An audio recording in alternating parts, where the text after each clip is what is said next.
sokoza na bosola na makambo nyonso ya boyoma kisangani. S'abonner na kati ya KB TV, on découvre makambo oyo ezali kobombana. KB TV. KB TV. KB TV. KB TV. KB TV. KB TV. KB TV D143. La chaîne 100% Yeto. Kisangani Boyoma TV. Kisangani Boyoma Télévision. Kisangani Boyoma Télévision. Kisangani Boyoma Télévision. Kisangani Boyoma Télévision. KB TV D143. La chaîne 100% Yeto. Olanda ngai bien. Pour asima boyo mona makambo za la Olanda. On s'abonner. S'abonner.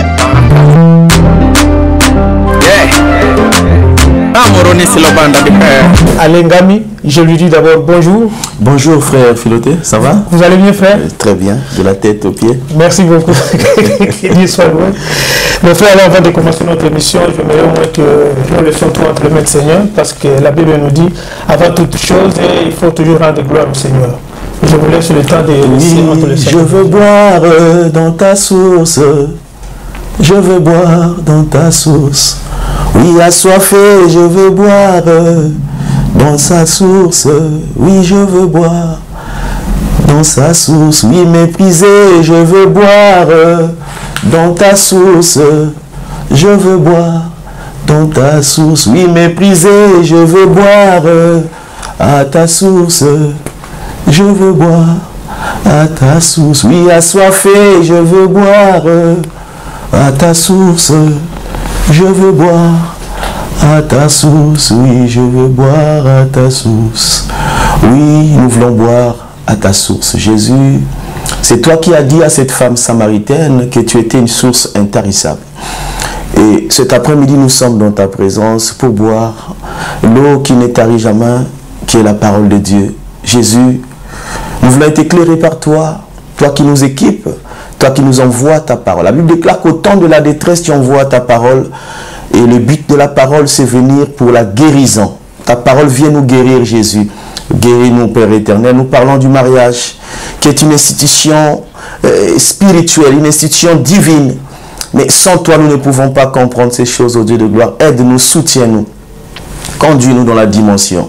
Ouvre nos cœurs, Père éternel, afin que tout ce qui se passe, Père éternel, peu importe les moments que nous traversons, que cet après-midi, que tu touches un cœur, afin que cette vérité soit plantée dans un cœur fertile, afin de produire des effets dignes de repentance, afin de hériter, afin de vivre le salut véritable. Dans le nom de Jésus, nous t'avons ainsi prié, nous disons Amen. Amen. Merci beaucoup, notre ancien Alain.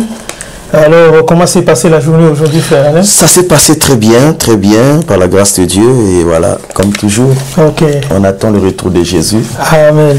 Et s'il revient, on ne sait pas si maintenant, là, après juste l'émission, ou pendant l'émission, peut-être qu'il va revenir. Ah oui. Personne ne sait. Et voilà, on est là. On garde notre foi et on persévère. D'accord, ok. C'est un réel préjugé. Frère, allez, dis-nous un peu, depuis la semaine dernière qu'on avait fait l'émission, est-ce que vous avez eu des retours par rapport aux frères? Vous avez eu des appels? Ça s'est passé? Oui, j'ai reçu quelques appels. Oui, on s'est échangé avec des frères et des sœurs. Il y a eu des questions qui ont été posées, il y a eu des réponses. Et j'ai béni Dieu d'ailleurs pour la pensée de donner le numéro de téléphone. Parce que là, nous comprenons, frère, le mariage est un grand problème. Et surtout ici en Europe, c'est un problème qui touche l'Église.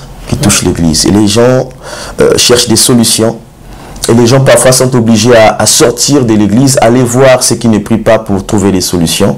Parce que nous, les hommes de Dieu qui sont censés donner la solution aux problèmes de l'Église, parfois on n'arrive pas à le faire. Donc voilà, j'ai pu, avec la force que Dieu m'a donnée, donner quelques réponses. Et voilà, je crois que ça s'est très bien passé.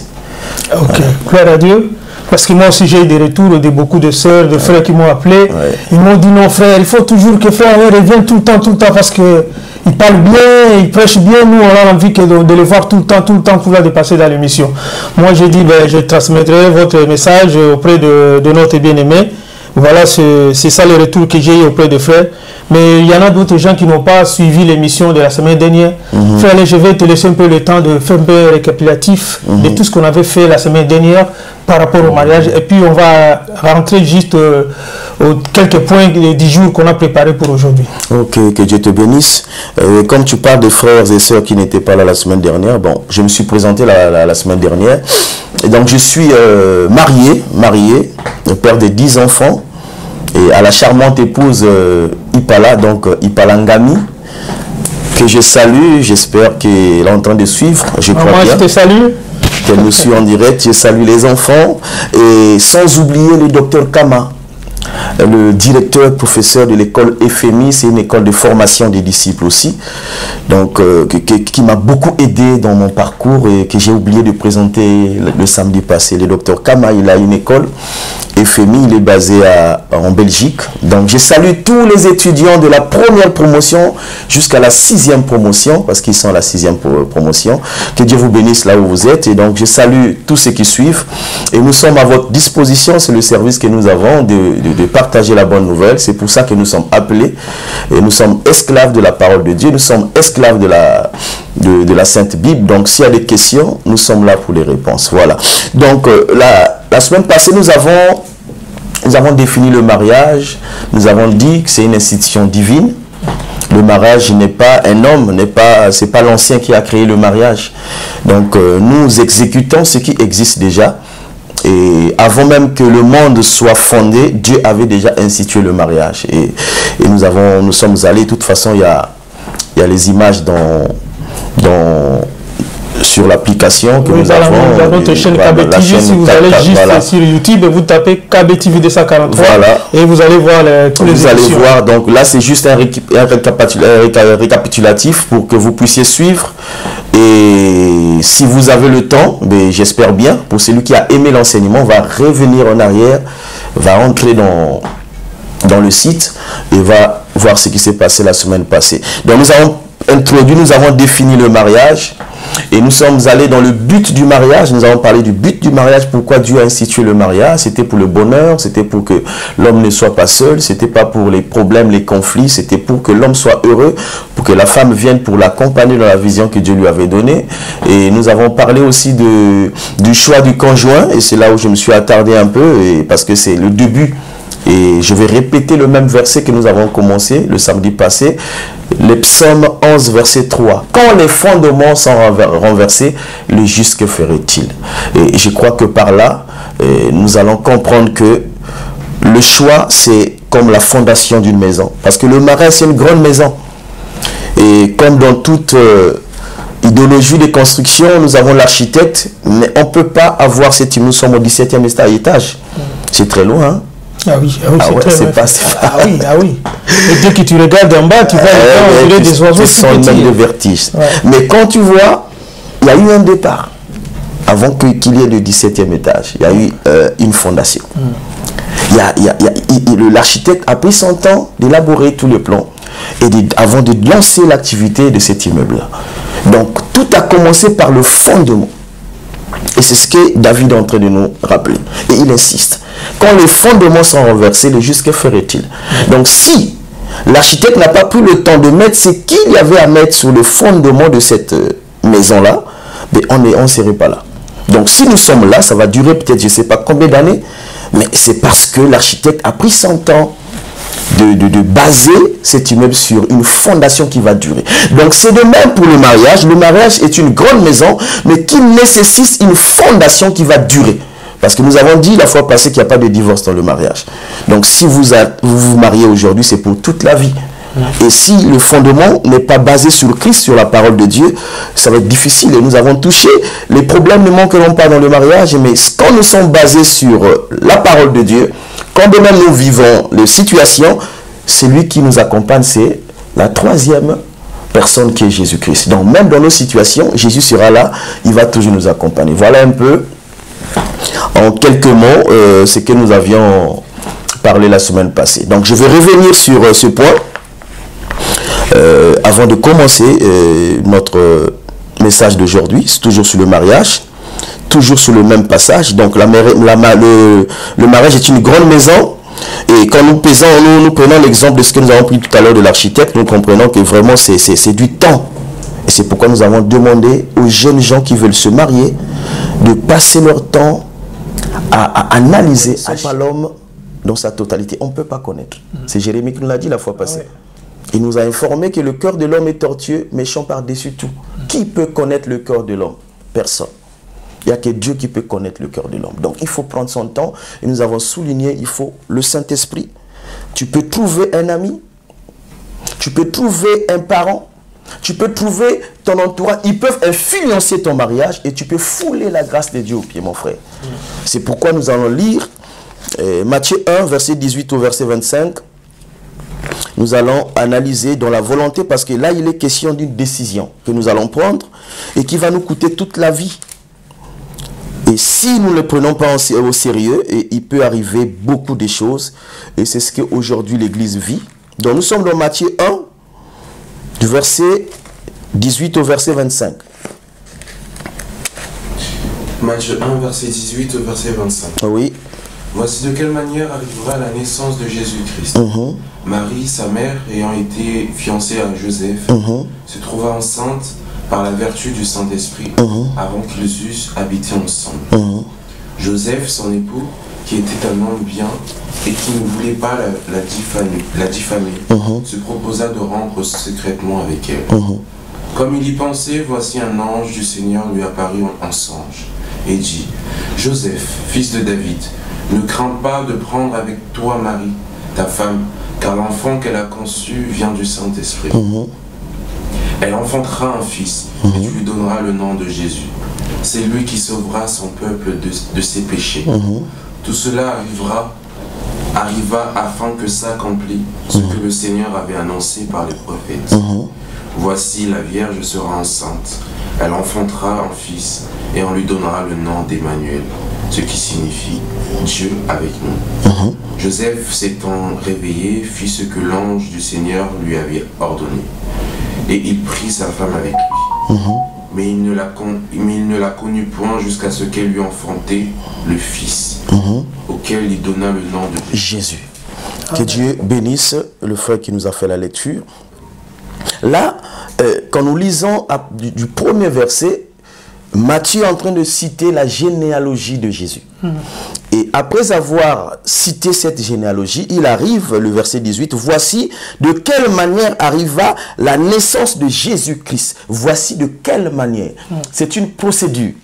Mais curieusement, le verset 19 nous dit, Joseph, son époux, l'époux de Marie, fiancé de Marie, et qui était un homme de bien et qui ne voulait pas diffamer Marie. En fait, la diffamation, c'était parce qu'il suffisait qu'ils disent aux gens que Marie était enceinte d'une autre personne et on devait tuer Marie par lapidation. C'est la loi qui avait prévu ces articles-là. Donc, il fallait tuer une femme qui avait commis l'adultère, qui avait déjà un engagement de fiançailles avec une autre personne et qui partait avec une autre personne. Tu vois. Donc, Joseph, un homme de bien. La Bible dit un homme de bien. C'est pourquoi j'ai dit l'entourage peut influencer la décision. Ton père peut influencer ta décision. Ta mère peut influencer ta décision. Tes amis peuvent influencer ta décision. Même l'église peut influencer ta décision. Parce qu'un homme de bien pour nous, on s'est dit, bon voilà, c'est lui, la personne avec laquelle on partage tout. Joseph était un homme droit parce que déjà, de la lignée, la prophétie de la naissance de Jésus, selon Genèse 49, verset 10, c'était de Jésus ne pouvait pas venir de quelqu'un qui était sale. Quelqu'un qui était juste. Donc Joseph, par là, la Bible nous prouve qu'il était juste. Mais Dieu parle de la manière dont ce Messie devait venir, mais cet homme juste fausse dans sa décision.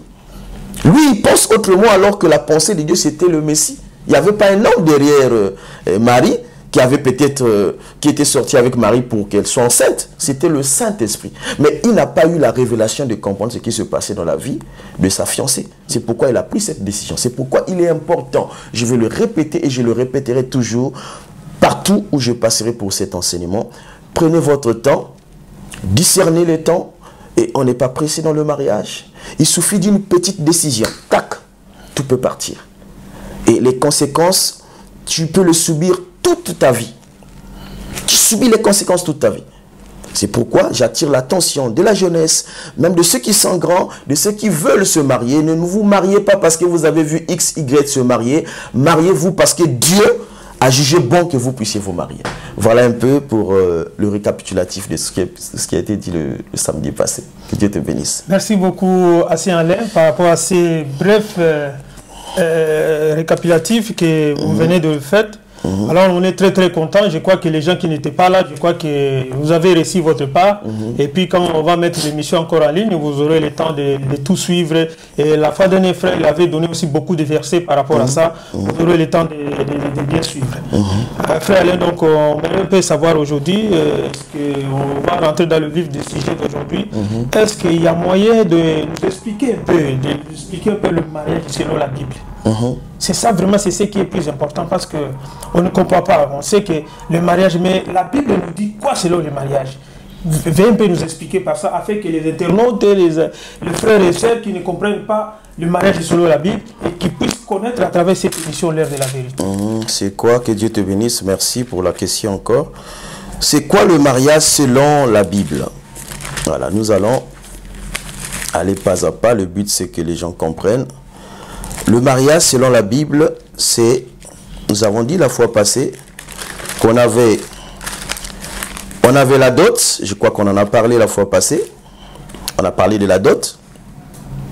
On a parlé de la mairie, mais on n'a pas vraiment défini cela. On n'est pas rentré en profondeur de cela. Tu veux parler d'un mariage légal, c'est-à-dire quand on dit une personne est mariée. Voilà. Nous avons touché un peu la dot la fois passée. Nous n'avons pas... ça va surprendre peut-être le peuple de Dieu, mais c'est des choses qu'il faut dire parce que nous sommes dans une chaîne de vérité. Exactement, voilà. L'heure de la vérité. Voilà. Il n'y a aucun verset biblique qui demande à l'Église de bénir les mariés. Est-ce que tu le sais? Ah, parce que là, c'est vraiment... Aucun verset biblique. On est hâte de connaître ça, frère, parce que... Tu vas faire les recherches de la Genèse jusqu'à l'Apocalypse. Il n'y a aucune Église, que ce soit dans l'Ancienne Alliance ou de la Nouvelle Alliance, où on a béni les mariés dans l'église, que ce soit dans la grande salle Jérusalem, que ce soit dans les synagogues, que ce soit dans l'église de Corinthe, ou toutes les églises fondées par Christ, et plutôt par Christ, et ensuite par les apôtres. Il n'y a aucune assemblée qui a béni les mariés. Peut-être que je n'ai pas bien fait la lecture. Si tu en trouves demain, appelle-moi, donne-moi le verset, et je peux me repentir ici, je reviendrai dire, voilà frère, je me suis trompé. Parce que je crois qu'il y en a beaucoup des enfants de Dieu qui se trompent. Des fois, bon, moi je vois souvent chez les Congolais, là-bas, ici, on a l'église, ça le mariage une église. Oh, comme vous venez de dire, ce n'est pas le mariage qui marie. C'est pourquoi il est important. Le mariage, c'est la dot. Ouais. Dans l'Ancienne Alliance, on a le moar, je l'ai dit la fois passée, qui est traduit par la dot. Donc, c'est le papa de la fille qui bénit sa fille, qui laisse sa fille aller construire son foyer. Nous avons l'exemple de Jacob. Il a béni sa fille est allée se marier. Il a béni ses deux, plutôt Laban a béni ses deux enfants qui sont allés avec Jacob. Nous avons le cas d'Abraham. Donc le mariage, c'est la dot. Maintenant, le problème, c'est quoi? Le problème qui s'oppose, c'est quoi? Nous avons un verset. Frère, tu peux nous lire... Hébreux chapitre 13, versets 4 à 5. On va comprendre. Comme ça, on va plus se poser beaucoup de questions sur le mariage parce qu'aujourd'hui, c'est à l'actualité. Est-ce que l'Église peut marier les gens? Est-ce que la mairie marie les gens?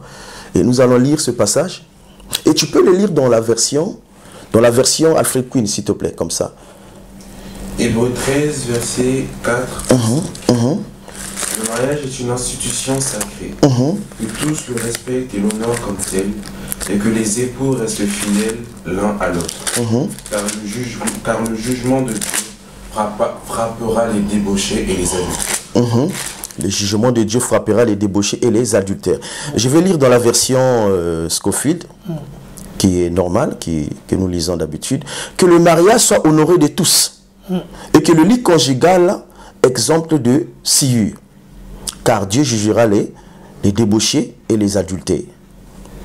J'ai lu juste le verset 4. Ouais. Donc, le verset nous dit que le mariage soit honoré de tous. Ça veut dire que pour nous les chrétiens, parce que le mariage, la loi, mon frère, est morale d'abord. Avant que nous soyons chrétiens, c'est pas l'église qui t'a appris de ne pas voler, frère. Ah ouais. La loi, elle est morale. Nous sommes nés avec la loi. C'est pourquoi tu vois, dans le jardin, Adam avait déjà la loi de Dieu.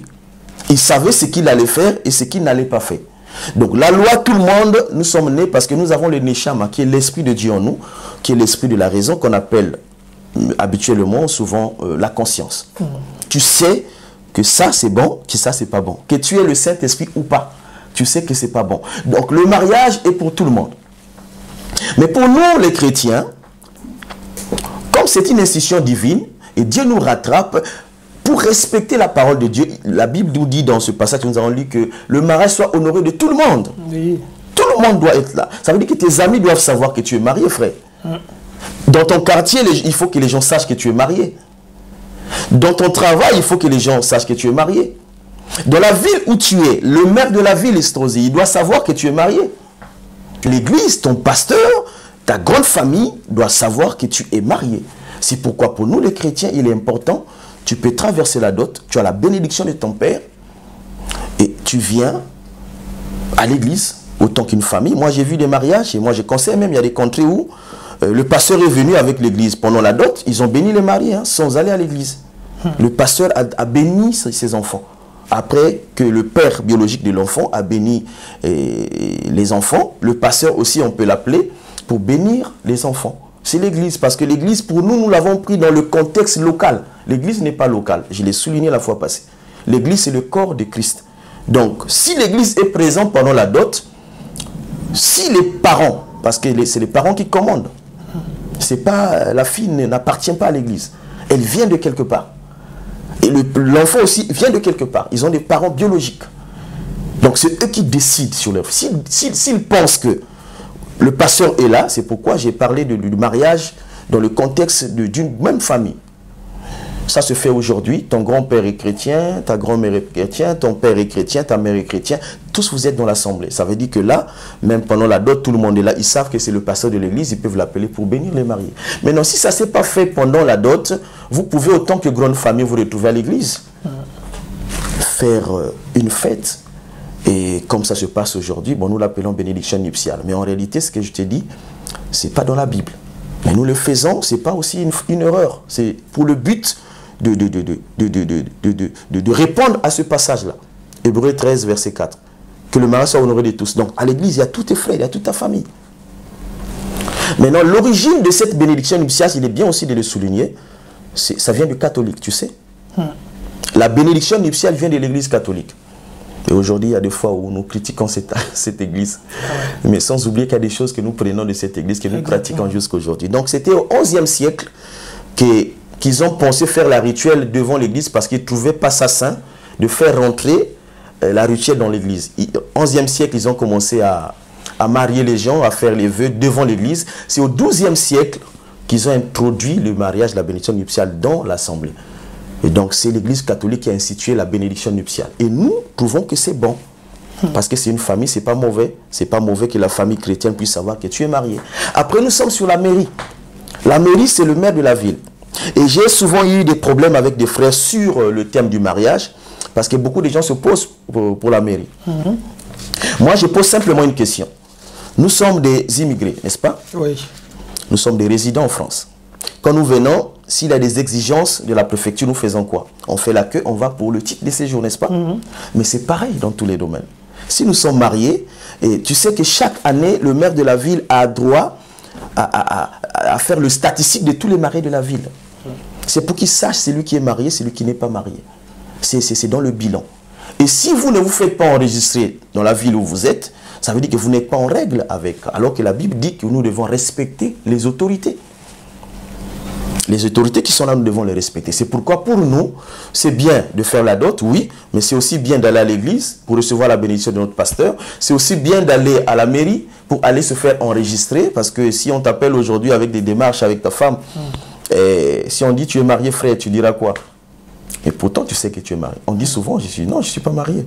Dans toutes tes démarches, tu écriras célibataire. Mais est-ce que tu dis la vérité ou tu dis vrai? Tu mens. Mais est-ce que le mensonge c'est de Dieu? C'est pas de Dieu. Donc c'est pour dire que c'est ça le mariage, c'est celui-là qui a respecté les autorités, qui a d'abord honoré la famille, parce que la dot c'est le mariage, et qui a honoré l'église, qui a honoré la mairie. Voilà un peu pour celui qui est marié, voilà. C'est important de le souligner. Maintenant, on a aussi, c'est aussi un point, il y en a des contrées où il n'y a pas la mairie, il n'y a pas le maire. Ouais. Nous avons par exemple le village. Il n'y a pas le maire de la ville, mais il y a le chef du village. Vous pouvez aussi inviter le chef du village. Comme ça, au moins, on répond à Hébreux 13, verset 4. Que le mariage soit honoré de tout le monde. Voilà, mon frère. Que Dieu te bénisse. Merci beaucoup, Assis Alain, par rapport à toutes ces explications. Mais au moment où vous étiez en train d'expliquer, mais moi, il y a presque 3 questions qui m'est venues comme ça. Oui, tout à fait. Toujours par rapport à ces sujets.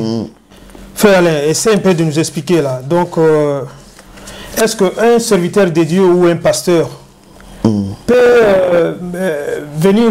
bon, selon beaucoup de chrétiens, ils commettent toujours des erreurs qui non, les pasteurs les a bénis. Bon, ça dit quand on vous bénit, est-ce que tu es parti, par exemple, à la mairie, tu as fait à la mairie ce qu'on appelle le mariage civil, et puis tu as donné des dots.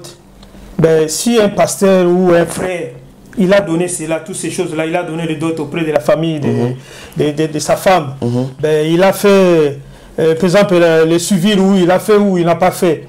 Et puis, le seul problème, j'aimerais savoir, si les pasteurs ou les deux couples, les deux mariés, ils ne mettent pas le bague, beaucoup ils disent que non, les mariages c'est dans le cœur, c'est dans le motema, ben, ils ne mettent pas le bague. Bon, comment nous on va savoir? Ben, c'est eux-mêmes qui sont témoins, ils savent que non, ils ont donné la dot auprès des parents, comme nous qui sommes ici en Europe. Ben, ils ne mettent jamais le bague. Ben, il peut dire qu'il est serviteur de Dieu, mais il ne met jamais le bague. Ça devant Dieu ou devant les enfants de Dieu. Si il y en a beaucoup des enfants de Dieu, ils vont commencer quand même à dire, mais ce pasteur-là, il est marié ou il n'est pas marié? Mais s'il est marié, pourquoi ils ne mettent pas le bague? Pourquoi beaucoup ils disent que non, le mariage c'est dans le cœur? Or, normalement, c'est des lois du pays, on doit respecter. On va à la mairie, le maire vous connaît le couple, mais normalement, vous êtes censé de mettre les anneaux. Mais beaucoup de couples comme ça aussi, il y en a beaucoup, mais ils n'ont pas mis des anneaux, ils ont dit que non, leur mariage est dans la tête. Je vais essayer de faire tous les 3 et vous allez essayer d'englober tout ça ensemble pour me donner la réponse. Et puis ça, c'était la première. Et puis la deuxième, par exemple, un frère, il a donné des dots à sa femme et tout. Ben, comme vous avez dit tout à l'heure, que le mariage soit honoré de tous. Le pasteur, il vient juste à la maison, chez le couple, venir le bénir à la maison. Est-ce que cela aussi est autorisé de bénir juste le couple et le pasteur, peut-être qu'avec la famille de la femme chez eux à la maison? Bon, il y en a d'autres, je ne sais pas. On peut dire que non, ils ont peur, par exemple, ou soit par rapport au budget, prendre de la salle, faire des trucs comme ça. Mais du fait de faire chez eux, juste le pasteur est venu le bénir à la maison. Ça peut être aussi autorisé? Bon, déjà, la première question, nous avons l'histoire de Rebecca, que nous avons cité la fois passée dans la Bible, dans le livre de Genèse chapitre 24. Et vous voyez, quand Élisée de Damas, Eliezer de Damas est arrivé, il a vu tout ça, qu'est-ce qu'il a fait? Il a fait porter à la femme le symbole. Quand on fait porter un symbole à la femme, c'est pour dire qu'elle n'est plus libre. Et quand les gens de la contrée voyaient Rebecca, ils savaient déjà qu'il y a quelqu'un dans sa vie. Et quand vous voyez l'enfant prodige revenir dans la maison de son père, vous voyez, la première des choses que son père a fait, il lui a donné quoi? Un anneau. C'est une alliance.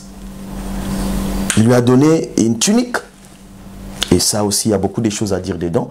Mais c'est pour dire quoi? Quelqu'un qui accepte d'être marié et qui refuse de mettre l'anneau, vous savez, l'anneau fait quoi? Ça nous sauve, nous les hommes. Tu sais, partout où nous sommes, j'en connais beaucoup, mais les raisons sont beaucoup floues. Parce que je ne peux pas imaginer que quelqu'un qui a accepté le mariage, qui refuse l'alliance, parce que c'est un symbole qui marque la différence entre celui qui est célibataire. Vous savez, dans nos assemblées, il y a beaucoup de sœurs qui a besoin du mariage, qui veulent se marier. Déjà, quand ils te voient sans anneau, automatiquement, dans leur cœur, ils disent que tu es célibataire. Et tu peux faire naître dans le cœur d'une sœur quelque chose qui n'existe pas. Mais alors que tu as un engagement quelque part. C'est pas mauvais, il y a quel mal de mettre l'anneau, ça coûte quoi? Si on met des lunettes, on peut mettre une montre, on peut mettre les chaussures, mais parce que ça fait partie de l'habillement, tu sais. Ah oui, ah oui. Les bijoux, les lunettes, la montre, ça fait partie de l'habillement de l'homme. Donc mettre un anneau juste pour symboliser que tu es marié, que tu n'es pas libre, je crois que dans la Bible nous avons, les femmes vierges, on les reconnaissait par la tunique à plusieurs couleurs. Quand tu voyais une femme vierge, tu savais qu'elle était vierge. Quand elle n'était pas vierge, tu savais parce qu'elle ne pouvait pas porter la tunique à plusieurs couleurs. Et un homme aussi marié, il y avait des symboles qui marquaient qu'elle était mariée. Donc il est obligatoire, normalement, je ne vois pas le problème, ou si tu es marié, que tu refuses de mettre un symbole sur toi qui prouve que tu es marié. Nous sommes chrétiens, nous avons la Bible. Ce qui nous prouve que nous sommes chrétiens, c'est la parole de Dieu, c'est la Bible. Et refuser d'aller à l'église, c'est comme si tu refuses de mettre la bague pour le mariage aussi. Ah ouais. Donc si c'est un symbole, et voilà, nous avons beaucoup d'exemples dans la Bible, des anneaux. Des anneaux. C'était pour symboliser, pour marquer. On dit chez nous qu'on met la pierre, la deuxième, la troisième pierre pour la dot, la présentation, là, pour dire dans la contrée que vous ne pouvez plus toucher à cette femme parce qu'elle est occupée. Alors pour marquer notre occupation, on met un signe. Tu peux voyager partout, ta femme peut être loin, tu peux voyager, ton mari est loin, mais même dans le vol, même dans la contrée où tu vas arriver, rien que par ça, tu es respecté. Tu ne peux pas faire naître un rêve aux gens comme ça. C'est flou pour ceux qui en refusent.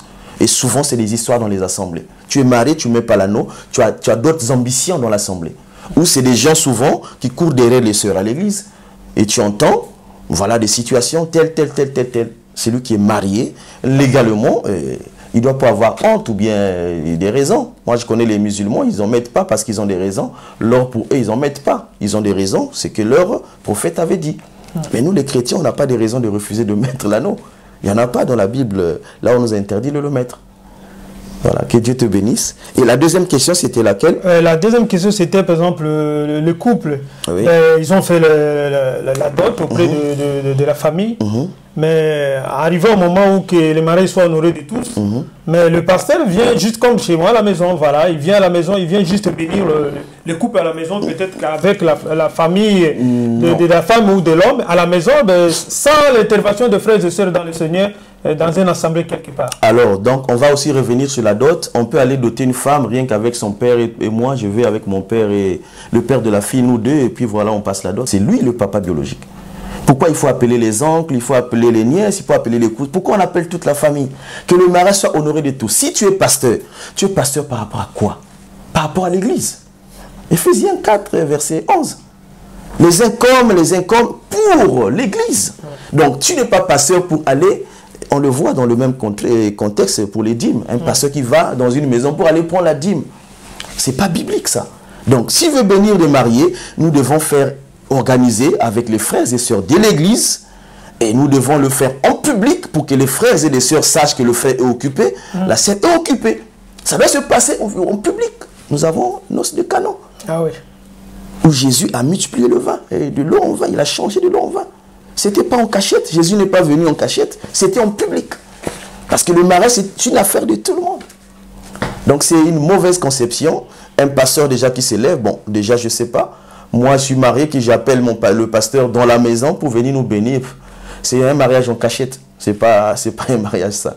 Que Dieu te bénisse. En tout cas, merci beaucoup à Alain de nous avoir donné tous ces éclaircissements. Surtout vous, je ne sais pas, le frère ou la sœur. Si toi aussi tu avais fait des mariages comme ça, sachez-le que ce n'est pas bien ce que vous avez fait. Et vous aussi, vous savez que vous êtes frère. Vous avez donné des dots auprès de la famille de ta femme. Pourquoi as-tu peur ou as-tu honte de mettre l'anneau? Ça c'est juste le symbole pour montrer que cet homme il est marié et cette femme elle est mariée. Mais pourquoi vous avez toujours honte de le mettre? Tu peux être, je ne sais pas, un serviteur de Dieu ou un païen, je ne sais pas qui, mais faisons quand même un effort de réglementer toutes ces choses-là. Tu as bien donné la dot. Ben, si tu tardes, mais va à la mairie, tu ne payes rien, tu vas le faire le civil. Tu honores ta femme, au moins qu'on vous voit devant l'église que non, le pasteur là il prêche.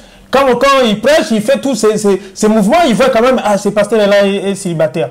Imaginons que des choses comme ça, tu es serviteur de Dieu, tu es devant la chair, tu prêches. Ben, une seule peut venir te séduire parce qu'il ne te voit pas avec l'anneau. Il peut dire que non, le pasteur, il est libre. Moi, je peux tenter aussi ma chance. Toi, tu peux dire que tu es marié, mais qu'est-ce qui prouve que tu es marié? Alors, faisons très attention. Essayez de voir toutes ces choses-là. Si vous êtes dedans, de corriger toutes ces choses-là, ce n'est pas bon. Mais frère, il y a aussi quelque chose, parce qu'il y en a aussi, ici, tu vois, beaucoup de jeunes filles maintenant, pour éviter des empêchements ou pour les garçons, pour se leur déranger sur la route. Il y en a même des jeunes filles, tu vois, il prend l'anneau pour le mariage, il le met dans ses doigts, juste pour éviter les problèmes quand quelqu'un la voit sur la route, pour ne pas lui déranger. Quand il voit déjà, il dit, ah, elle est mariée. Or, elle n'est pas mariée, elle évite juste des dérangements au cours des routes. Dans des situations comme ça, des filles comme ça. Que dirais-je alors pour ces... Mais c'est déjà un exemple pour répondre à la première question. Si quelqu'un qui n'est pas marié s'hasarde à mettre l'anneau pour éviter qu'on puisse faire la cour, mais c'est clair. Ça veut dire que ceux qui n'en mettent pas ont besoin que les femmes puissent leur faire la cour. Oui. C'est clair. Ah, mais c'est clair. Moi, je ne trouve pas le péché. Si quelqu'un ne veut pas, parce que nous savons, nous venons d'Afrique. Tu vois, la femme n'a pas envie, mais du long de son chemin, tu vois, elle peut être sifflée, arrêtée par au moins 10, 15 personnes. Ouais. Mais ça dérange certaines personnes. Mais si elle conçoit, elle dit, bon, je vais leur prouver que je suis occupé pour sa protection. Moi, je ne vois pas un mal là-dessus. Mais moi, je suis dans le contexte où un homme qui est marié, mais qui refuse de s'occuper avec l'anneau. C'est un problème. C'est tout un problème. Tout un problème.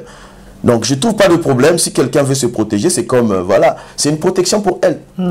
Voilà. Il se fait qu'elle a déjà vu quelque part, elle ne veut pas peut-être, elle se protège, elle ne veut pas être dérangée, voilà, elle se protège juste, voilà, pour tromper la vigilance des gens, voilà.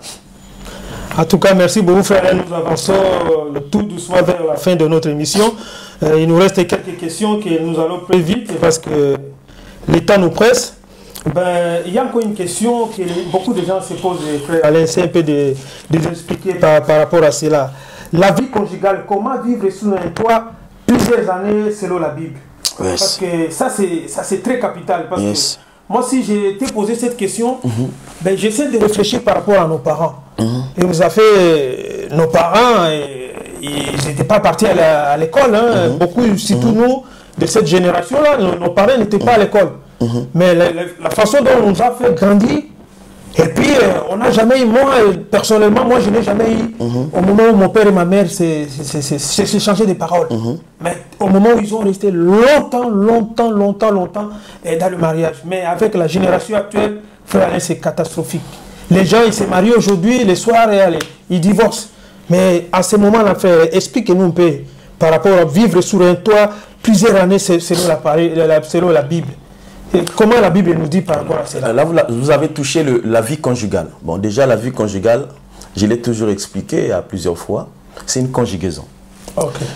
Et je vais prendre un mot qu'on utilise souvent dans les couples, qui fait mal. Bon, tu m'as blessé. Je prends tu m'as blessé au présent de l'indicatif. Tu m'as blessé, j'étais blessé, tu m'as blessé, il nous a blessés. Et non, je blesse. Au présent, c'est je blesse, tu blesses. Il blesse, nous blessons. Et j'aime bien la conjugaison quand j'explique ça. Parce que quoi? Ça dit que la conjugaison nous ramène à personnaliser la chose et à aussi comme si tu accusais l'autre qui est à côté de toi, mais en fin de compte, quand tu reviens à la première personne du pluriel, c'est nous. Donc tu peux me blesser, je peux te blesser. Et si déjà par cette conjugaison-là, nous comprenons que ce que je fais aujourd'hui à mon frère, ou ce que je fais à mon frère, il me l'a déjà fait aussi. Je crois qu'on peut se comprendre. Parce que le mariage, nous avons dit que c'est une institution divine. C'est le retour de la femme envers l'homme. Et si tu sais que la femme fait partie de ton corps, et que la femme aussi sait qu'elle fait partie, et tu fais partie de son corps, mais il n'y a pas de problème. Parce que nous, sur la terre, nous n'avons pas la perfection. Il y a de l'imperfection dans l'homme. Et le mariage est là pour nous aider à nous corriger dans nos différends. Donc le mot blessé là, mon frère, ça revient de temps en temps. Il peut arriver que tu arrives du boulot, tu as reçu des coups, tu arrives, tu peux dire quelque chose de mauvais sans te contrôler à ta femme. Mais il faut reconnaître que tu as mal parlé. Revenir, faire parler, asseoir ta femme, et parler avec ta femme, discuter. J'ai toujours discuté avec des hommes et je me suis opposé. Bon, on m'appelle souvent, je suis le défenseur des femmes. J'ai dit non, je défends la Bible. Parce que dans la Bible, quand vous vous souvenez, quand Jésus et quand Dieu est revenu dans le jardin, qu'est-ce qu'il a fait? Il n'a pas appelé Ève. Il a appelé qui? Adam. Où es-tu? Pourtant, Ève était là. Pourtant, le serpent était là. Et il appelle toujours le responsable du jardin, parce que c'est l'homme qui est le garant du jardin. Donc moi, je trouve que dans la plupart des problèmes qui se passent autour des foyers, c'est l'homme qui est le premier acteur. Si l'homme arrive à bien jouer son rôle de mari, je crois qu'il y aura moins de problèmes. Et c'est ce qu'Adam a vécu. L'amour. La Bible dit dans Ephésiens 5, il donne l'exemple du Christ et l'Église. Marie, aimez vos femmes. C'est d'abord l'amour. Dieu a tant aimé le monde et qu'il a donné son Fils unique afin que quiconque croit en lui ne périsse point mais ait la vie éternelle. Si un homme aime sa femme, mon frère, aimer, il y a beaucoup de choses dans l'amour.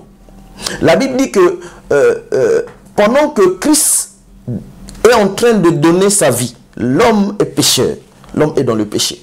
L'homme n'est pas en train de prier, d'intercéder, mais l'homme est dans le péché, dans la boue. Mais Christ, dans son amour, il est en train de donner sa vie pour l'humanité. Mais combien ça coûte combien à un homme de pardonner sa femme, d'aimer sa femme, comme Christ a aimé l'Église? C'est les deux problèmes qui causent maintenant, aujourd'hui, les grands soucis, même qui amènent les gens à divorcer. C'est l'amour pour l'homme et c'est la soumission pour la femme. Donc, si tu prends l'exemple de nos parents, et je vais quand même souligner cela, le mariage, il y a le mariage selon l'ancienne alliance. Dans l'ancienne alliance, il y avait le mot Baal, ou bien Baal, qui veut dire maître. A dit que l'homme était le maître de la femme. Tu vas voir, Sarah, il appelle son monsieur Seigneur. Ils appelaient Seigneur parce que pour elle, selon la définition du mot, c'était un maître. C'était comme un dieu, l'homme. Bon, la question encore aujourd'hui, est-ce que nous avons des femmes qui considèrent son homme comme un dieu? Ça. Voilà. Donc, on considérait l'homme comme un dieu. On l'appelait Seigneur. Tout ce que l'homme faisait, la femme exécutait parce qu'elle sous-entendait que c'était juste. Alors aussi, une question pour savoir, est-ce que nous pouvons aussi avoir des hommes qu'on peut appeler Seigneur aujourd'hui, qui respectent la loi de Dieu? C'était ça, en fait, le concept. Donc, la femme était considérée comme un esclave, comme une esclave. Tu vas voir la loi, par exemple, la loi qu'on appelle la loi d'Hammurabi. C'est une loi qui est sortie des années 1700 avant notre ère. Dent pour dent. Voilà. Non, pas dent pour dent. Ça, c'est la loi de Moïse qui a sorti dent pour dent. Ça, c'est la loi d'Hammurabi. Et le code d'Hammurabi qui a 287 lois. C'est le 6e roi de la Syrie qui a sorti il a écrit ces lois-là sur une pierre. Et parmi ces lois-là, il y avait, tu pouvais te marier avec une autre femme tant que ta femme était stérile. Tu pouvais avoir la femme de ta servante, c'est ce qui a été appliqué. Et tu sais, à l'époque, quand tu étais une puissance, comme les États-Unis aujourd'hui, tu gouvernais sur toutes les contrées du monde. Donc la loi était appliquée partout. Nous avons l'exemple de Daniel, en Babylone. Il y a une loi qui est promulguée et toutes les contrées doivent obéir, doivent exécuter à cette loi-là. Donc c'était comme ça. Dans cette loi-là, la femme n'était pas considérée. On pouvait prendre plusieurs femmes, mais ce n'était pas dans la loi de Dieu. Et on pouvait faire le compte des femmes, et on ne comptait pas la femme. Ça veut dire que, tel que nous sommes là, on est 4, mais s'il y avait 50 femmes, on comptait seulement qu'il y avait 4 personnes dans la salle. La femme n'était pas comptée. Donc la femme était méprisée, la femme était sous-estimée. Mais quand j'ai ça, c'est l'ancienne alliance. Et le Baal, c'était le maître. Et lui, il pouvait tout faire. On pouvait même vendre sa femme. C'est-à-dire qu'en cas où ton frère était décédé, tu pouvais prendre la femme de ton frère qui était décédé. C'est pas bon. Mais la loi permettait cela, c'était pour garder la progéniture. Mais quand Jésus arrive, Jésus change de donne. Il change de donne. C'est dans Matthieu, on va lire à la maison, Matthieu, on ne va pas lire faute du temps, Matthieu 19, versets 3 à 12. Jésus, les disciples viennent lui poser la question parce qu'ils ont la loi de Moïse. Et dans la question, ils demandent à Jésus, mais comment tu trouves par rapport à ce que Moïse a dit? Parce que nous comprenons, on ne comprend pas. Quelle est ta vision concernant l'amour, concernant le mariage? Amène au commencement, Adam et Ève. Il n'en était pas ainsi. La femme ne doit pas être considérée comme un chiffon. La femme ne doit pas être considérée comme un matériel. La femme ne doit pas être considérée comme un jouet. La femme, c'est une personne. La Bible dit que faisons l'homme à notre image, à notre ressemblance. La femme, c'est la ressemblance de Dieu. Donc, j'ai expliqué la fois passée que dans Adam, il y avait l'homme et la femme. Donc, les deux, Dieu a soufflé et a donné naissance aux deux personnes. Il y avait l'homme et la femme. Et dans l'ancienne alliance, ils avaient ces lois-là, ces codes-là qui méprisaient la femme. Et quand Jésus arrive, il leur ramène au commencement. Et cette fois-ci, il donne la position de la femme. Maintenant, aujourd'hui, le problème, c'est quoi? Mon frère, autant qu'homme, je suis serviteur de Dieu. Tu sais qu'aujourd'hui, le constat que j'ai fait dans les assemblées où je suis passé, la femme souffre, surtout les femmes des serviteurs de Dieu. Elles souffrent beaucoup. Pourquoi? Parce que nous avons toujours la Bible. Nous avons toujours le temps de méditer. Nous avons toujours les jeûnes. Frère, la Bible dit, c'est Paul qui le dit. C'est pourquoi il conseille à ses disciples de ne pas se marier. Parce que sur cette voie, tu te maries, il y a des exigences. C'est deux alliances. Il y a l'alliance du serviteur, il y a l'alliance du mariage. Si tu veux jeûner, tu vas demander l'accord de ta femme. Tu sais ça? Il faut que ta femme dise oui, jeûne. Il faut que vous soyez ensemble. Si elle refuse, elle dit en ce moment-là, moi j'ai besoin de toi, tu dois obéir à cette loi. Parce que c'est un engagement que tu as pris. Tu comprends? Ah oui. Mais qu'est-ce qui se passe aujourd'hui? Nous, les hommes de Dieu, on n'a même pas le temps, frère, d'amener nos femmes dans des restaurants. On n'a même pas le temps de voyager avec nos femmes. On a même, vous savez, le temps que nous passons passe très vite. Et souvent, c'est rare de rencontrer un couple chrétien dans les milieux comme ça. Vous savez, des choses que vous pouvez avoir à la maison, mais dans un restaurant, autour d'un repas, vous pouvez discuter. Et la femme peut considérer ça comme différemment, comme si ce n'était pas à la maison, tu vois. Donc, tu la parles à la maison, elle va écouter. Mais quand tu la parles en dehors de la maison, c'est un peu différent, frère. Ça montre un peu la considération que tu as pour la chose et tu valorises ce que tu veux transmettre à ta femme. Et rares sont aujourd'hui. Il y a des femmes aujourd'hui, il y a des hommes aujourd'hui qui humilient leurs femmes en public. Qui injurient leurs femmes en public. Et ils sont toujours dans la conception de l'ancienne alliance. Parce que nos coutumes, tu sais que c'est pas loin des Hébreux. Hein? Ah oui. Nos coutumes africaines, c'est pas loin des Hébreux. La femme, vous êtes assis, la femme ne doit pas parler. Il faut qu'elle se taise, il ne faut pas qu'elle parle. Mais Ève, donateur de vie, celle qui donne la vie, pensez-vous qu'elle ne peut pas avoir une parole? Pensez-vous qu'une femme ne peut pas poser une parole qui peut aider les hommes? Une aide semblable, c'est quoi? C'est nous aider en cas de difficulté. Exactement. Oui. Tu vois? Donc si aujourd'hui, il y a des cas aujourd'hui, nous ne vivons plus le mariage comme c'était avant, c'est parce que l'homme aujourd'hui a pris sa place de général, pense que tout c'est lui le chef. Il peut se permettre de tout faire, mais sa femme non. Il peut s'habiller comme il veut, mais sa femme non. Il peut parler comme il veut, mais sa femme non. Il peut voyager comme il veut, mais sa femme non. Il peut aller au restaurant comme il veut, mais sa femme non.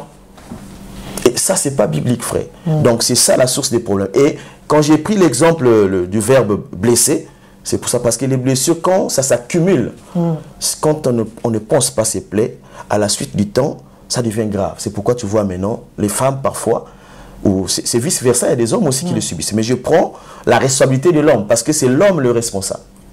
Donc moi, dans ce contexte, j'accuse beaucoup plus l'homme. Après, bon, je sais qu'il y a toujours des réactions pour les hommes, mais moi, je prends la chose comme Dieu. Dieu est venu, n'a pas appelé Ève. Et moi, je vais dans le même sens. Si l'homme, quand on parle de l'adducteur aujourd'hui, là, c'est qui le responsable? Penses-tu que c'est la femme? Qui commet, qui va faire l'adducteur? C'est l'homme. Si aujourd'hui, tous les hommes pouvaient décider de ne pas aller, on ne parlerait pas de l'adultère. Si on parle de l'impudicité, parce que c'est l'homme toujours qui commence. Mais les femmes aussi, frère, il n'y a pas que les hommes, hein. Des fois les femmes qui trichent aussi. Hein. Ben oui, mais elle va tricher avec qui? Avec un homme. Avec un homme, exactement. Ah là, j'ai compris. Tu as compris? Voilà, ouais. Donc l'homme a une grande responsabilité et souvent nous défalquons cela aux femmes. Ah non, cette femme-là est mauvaise. Non, non, non. Nous n'avons pas le temps de regarder. On pense que l'homme et la femme, et voilà. On n'a pas la considération sur la femme. Si un jour l'Église pouvait se relever et aussi considérer la femme comme telle, je crois que les choses peuvent changer dans les foyers. J'ai par exemple, dans l'église où je suis, des ateliers des mariés, où on prend les femmes, uniquement les femmes. On leur accuse, parce qu'on n'accuse pas la femme devant son mari. Il y a des choses où on dit aux femmes, il ne faut pas que les maris soient là. On prend aussi les maris, on les accuse, on leur dit des choses qu'ils n'arrivent pas à faire entre eux. Et après, on les parle dans l'assemblée. Tu vois, ça c'est les ateliers. Ici, on ne peut pas parler du sexe, par exemple. Mais il y a des ateliers dans les assemblées aujourd'hui qui manquent dans nos assemblées. On accuse, on attend que les problèmes arrivent et puis on commence à indexer les gens, mais on n'a pas le temps d'éduquer nos enfants à l'église. Il faut qu'il y ait des ateliers dans les assemblées qui parlent du mariage, qui parlent du danger du sexe. Si on n'en parle pas, on va attendre un jour, voilà. Les enfants, ils sont partout, hein. Ils ont des amis à l'école. Quand il va apprendre ça, il y aura des choses qui vont arriver. Donc si l'homme, je parle de l'homme, si l'homme déjà peut se réveiller à partir du moment où il écoute cette parole, commencer à considérer déjà sa femme, je crois que le reste, ça sera une bonne chose. Que Dieu te bénisse. Merci beaucoup, frère. C'est une parole profonde. Merci. Vraiment, c'est une parole qui touche. Franchement, les frères et sœurs, c'est pourquoi nous, on insiste toujours. N'oubliez pas de vous abonner toujours sur votre chaîne télévision KBTV des 143. Abonnez-vous. Et nous avons, frère, oui, dans ce contexte-là, le dialogue et le pardon. Ok. Parce que dans un couple où il n'y a pas le dialogue, c'est tout un problème. Ouais. Il faut que le mari ait le temps d'écouter sa femme. D'accord. Il faut que le mari ait aussi le courage de revenir vers sa femme, demander pardon. Ouais. Et c'est vice-versa, la femme aussi doit revenir vers son mari, demander pardon, écoutez. Quand vous avez des choses à vous dire, il faut vous asseoir et changez-vous. C'est ça, prier sans cesse. Si nous voulons consolider notre relation avec Dieu, c'est quoi? C'est par là, par la prière. Okay. Et quand Éphésiens dit, c'est de même entre Christ et l'Église, ça veut dire que pour consolider un foyer, c'est par le dialogue. Ouais. Le dialogue consolide un foyer. Ouais. Dire ce que tu penses, et parce que plus nous parlons, plus on découvre ce que notre femme a comme problème, et plus on prend en considération. Mais si on ne l'écoute pas, elle va accumuler, mais elle finira par aller parler à quelqu'un d'autre. Donc voilà un peu, mon frère, ce que nous pouvons faire autant qu'Église, essayons autant qu'hommes. Nous ne sommes pas les, comme on dit, les maestros de la vie. Le seul maestro, c'est Jésus. Nous sommes des hommes sur la terre, donc on peut commettre des erreurs. Pensons à nos femmes, celles qui nous lavent les habits tous les jours, celles qui nous préparent tous les jours. Je crois qu'il y a beaucoup de femmes à l'église qui souffrent. Et si nous, les hommes, on pouvait le comprendre, déjà c'est un pas. Je ne dis pas que c'est tout, parce que la femme aussi a sa place. Mais déjà, si Dieu commence par l'amour, ça veut dire qu'il ne voit pas la femme, il voit d'abord l'homme. Tu dois aimer ta femme, même avec ses défauts. Tu peux transformer ta femme rien qu'en l'aimant, en l'admirant. Oh ma chérie, tu es très bien habillée. C'est bien de le faire. Hein, mon frère? Ah oui. Que Dieu te bénisse. Que Dieu te bénisse. C'est frère Alain, on s'attend vers la fin de l'émission. J'ai une dernière question que je vais vous poser parce que l'État nous est déjà réparti. Donc là, je vais te poser la dernière question afin qu'on sera déjà à la fin de notre émission. Mais il y a une question qu'il y a un frère qui a envoyée qui m'a dit de te demander, frère. Vous savez, dans ce monde, normalement, les nombres des hommes et les nombres des femmes ne sont pas égaux. C'est-à-dire, selon le sondage que nous vivons dans ce monde, c'est-à-dire, les femmes sont plus nombreuses que nous les hommes. Alors, nous prenons par exemple un exemple que nous les hommes, s'il y en a par exemple 10 femmes, il y en a par exemple 5 hommes. Mais si les 5 hommes-là essayent de prendre les 5 femmes, alors les 5 qui restent, comment, ces 5-là, comment ils vont se marier? Et d'autres hommes qui ont fait les voies de servir le Seigneur, comme les eunuques, par exemple le prêtre, des gens comme ça. Et de l'existence de l'homme, de rester comme ça toute leur vie. Hein? Donc ils ont choisi de servir le Seigneur, mais ils vont rester toute leur vie comme ça, jusqu'à leur mort.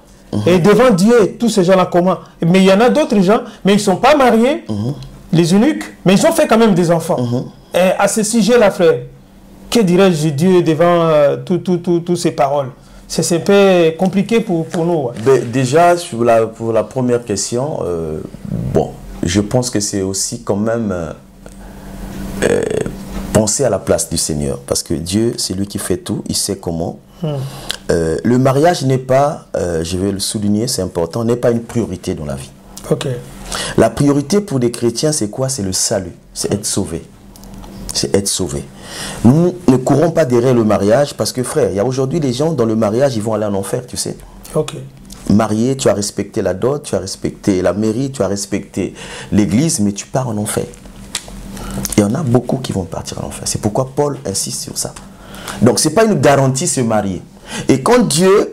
C'est vrai, le statistique, il y a beaucoup plus de femmes parce que dans le taux de natalité, c'est la femme qui est beaucoup plus solide que l'homme. Donc, on a beaucoup plus de femmes. Si on est 7 milliards, on peut avoir 4 milliards de femmes et 3 milliards des hommes. Mais le problème n'est pas là.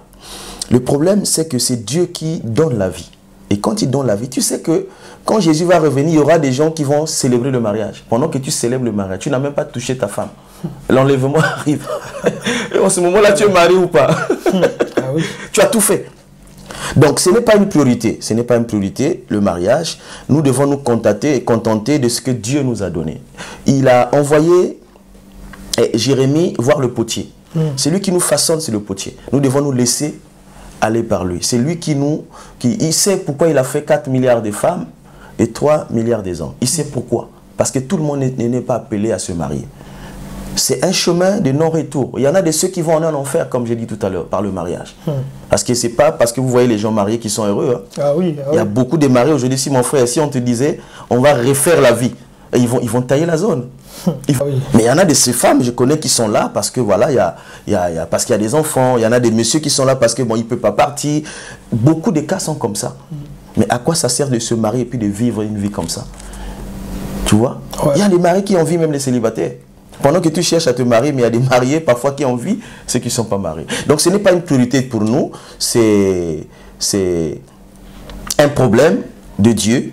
Si nous ne sommes pas mariés, nous devons continuer à prier. Si le mari n'arrive pas, si la femme n'arrive pas, c'est la volonté de Dieu. Laissons Dieu nous conduire. Focalisons-nous sur la pensée de Christ, qui est le salut. Ça, c'est le plus important. Maintenant, si vous avez des enfants que vous avez fait en dehors du mariage et que vous n'êtes pas marié, c'était ça, vous n'êtes pas marié et vous avez des enfants, mais vous n'êtes pas marié. La loi a de l'effet sur une personne qui a la connaissance sur la chose. La loi commence à prendre effet sur une personne quand il a conscience de la chose. Si vous avez eu des enfants, vous n'étiez pas marié, ce n'est pas un problème. Ce n'est pas un problème. Ici, là, on va toucher, je crois, la semaine prochaine sur le divorce et le remariage. On parle d'un chrétien, de deux chrétiens qui sont dans l'église, qui sont mariés légalement et qui décident de divorcer. Mais si vous avez des enfants avant et que vous venez dans le Seigneur, vous avez des enfants, vous n'êtes pas marié. Devant Dieu, vous n'êtes pas marié. Dieu considère le mariage, à partir du moment où vous êtes marié, vous vous séparez. Si tu te maries après, Dieu te voit toujours avec le premier mari ou la première femme. En ce moment-là, tu commets l'adultère. Et la femme que tu épouses aussi commet l'adultère. Et ça, nous allons parler le samedi passé. Nous allons parler sur le divorce et le remariage. Qui peut se remarier? Et je crois que dans ce cas de figure-là, il peut se remarier. Parce que devant Dieu, il n'est pas considéré comme marié. C'est pour sanctifier aussi l'enfant. Parce que l'enfant n'est pas sanctifié tant que tu n'es pas légal avec Dieu. Voilà. Merci beaucoup, frère Hassien Alengami. Vraiment, nous sommes arrivés à la fin de notre émission. Vraiment, que je crois que vous tous qui étiez en ligne, vous étiez en train de nous suivre à travers notre direct. Et puis, je crois que vous avez reçu votre part à travers ce message de notre bien-aimé. Je crois que soyez toujours branchés. Ici, là, vous aurez des bonnes paroles. Nous sommes venus un peu révolutionner la ville de Nice, parce qu'on voit qu'au niveau de l'évangile, vraiment, on ne sent plus la ville de Nice. Mais Dieu nous a mis quand même en cœur à travers cette émission. On va commencer à mettre un peu le réveil dans cette ville de Nice à travers cette chaîne de télévision KBTV 243 pour propager cette bonne nouvelle. Voilà, nous sommes arrivés à la fin. Nous remercions d'abord parce que tous les jours nous ne manquons pas toujours de frères qui nous soutiennent toujours à travers cette émission depuis qu'on a commencé. Nous remercions le pasteur Jean-Claude Kouassi à la ville, donc il est dans la ville d'Orléans. Nous remercions encore pasteur Christian dans la ville d'Athènes en Grèce. Nous remercions encore le pasteur Jean-Paul Lekouya qui est aux États-Unis, qui nous soutient tout le temps à travers cette émission. Nous remercions encore notre bien-aimé frère Dauphin Luzolo qui est à Kinshasa. Vraiment, il adore encore cette émission, l'heure de la vérité. Et nous remercions encore notre bien-aimé frère Thierry Neke qui est à Paris. Nous te remercions, frère, pour votre soutien. Et nous aussi, nous prions que Dieu te donne encore la force à travers cette orphelinat que vous êtes en train de diriger, orphelinat les enfants du cœur, que Dieu a mis dans ton cœur en train d'aider ces enfants-là à Kinshasa, malgré la difficulté dans ce monde, dans ces pays. Mais Dieu quand même te préserve afin que tu puisses faire nourrir tous ces enfants-là, que Dieu te bénisse là où tu es. Alors, nous sommes arrivés à la fin de cette émission. C'était moi, votre humble serviteur Philoté Alimas. Derrière les caméras, et notre réalisateur, c'était notre bien-aimé frère David Alimassi. Et l'invité d'aujourd'hui, vous le connaissez déjà, c'est notre bien-aimé Hassien Alengami. Nous sommes à la fin, frère. Si tu peux nous laisser encore entre les mains du Seigneur avant que nous puissions se séparer. Soyez bénis, soyez comblés de joie. Il y a de l'espoir, je l'ai dit la semaine passée, et aujourd'hui encore je l'aurais dit, il y a de l'espoir pour tous ceux-là qui ont la foi en Jésus-Christ. Il n'y a que Jésus pour restaurer une vie. Peu importe les problèmes, peu importe les situations. Même si vous pensez que vous avez fait un mauvais choix, vous ne connaissez pas la volonté de Dieu. Il se cache toujours quelque chose derrière tout plan. Donc, je veux vous demander de continuer à prier, même si vous traversez les problèmes difficiles, tenez-vous ferme et restez toujours au pied de Jésus. Vous verrez ce que Dieu fera. Que Dieu vous bénisse, que Dieu vous comble, que Dieu étend sa main sur vous. Et ceux qui sont malades, que Dieu les bénisse, que Dieu les guérisse. Ceux qui sont dans des problèmes, que Dieu les soutienne. Au nom de Jésus, soyez bénis. Amen. Amen. Nous sommes à la fin. Frère, si vous pouvez nous chanter le Maître Seigneur. Dieu de gloire, nous te bénissons pour cette opportunité que tu nous as donnée. La Bible déclare dans le livre de Marc 16 allez partout dans le monde prêcher la bonne nouvelle. Jésus, nous avons analysé, Père éternel, quel est cet homme qui peut faire le tour du monde entier pour annoncer la bonne nouvelle. Tu nous as mis, au Père éternel, à notre disposition les réseaux sociaux. Père éternel, nous pouvons aussi évangéliser par ces moyens. Seigneur, touche les cœurs, afin que, de même qu'ils le font, Père éternel, pour envoyer les messages à toutes leurs correspondances, Père éternel, qu'il en soit aussi ainsi pour ces messages, afin que ce message véhicule partout dans le monde, afin que tous ceux-là qui sont sur la voie de se marier, ou tous ceux qui vivent dans le mariage, puissent recevoir cette parole pour seul ta gloire, Père éternel. Dans le nom de Jésus, je bénis tous les mariés, je bénis tous ceux-là qui sont en voie de mariage, je bénis tous les serviteurs de Dieu, je bénis encore cette émission qui nous a donné cette opportunité de partager cette parole dans le nom de Jésus. Amen. Amen. Nous vous aimons, abonnez-vous massivement à travers cette chaîne. Abonnez-vous parce que nous avons de bonnes choses que vous allez vivre à travers cette chaîne. Que Dieu vous bénisse et puis passez de bons week-ends chez vous. Shalom, shalom, shalom. Que Dieu vous bénisse. KBTV 243. Tokozana posonga na makambo nyonso ya boyoma kisangani. S'abonner na kati ya KBTV, on découvre makambo oyo ezali kobombana. KBTV. KBTV. KBTV.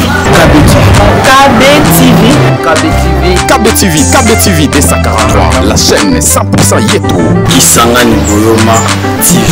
Kisangani Boyoma Télévision. Kisangani Boyoma Télévision. Kisangani Boyoma Télévision. Kisangani Boyoma Télévision. KBTV 243, la chaîne 100% Yeto. Olanda ngai bien. Pour asima boyo mona makambo za la kati. Olanda, on s'abonner. S'abonner. Yeah. Amoroni silobanda de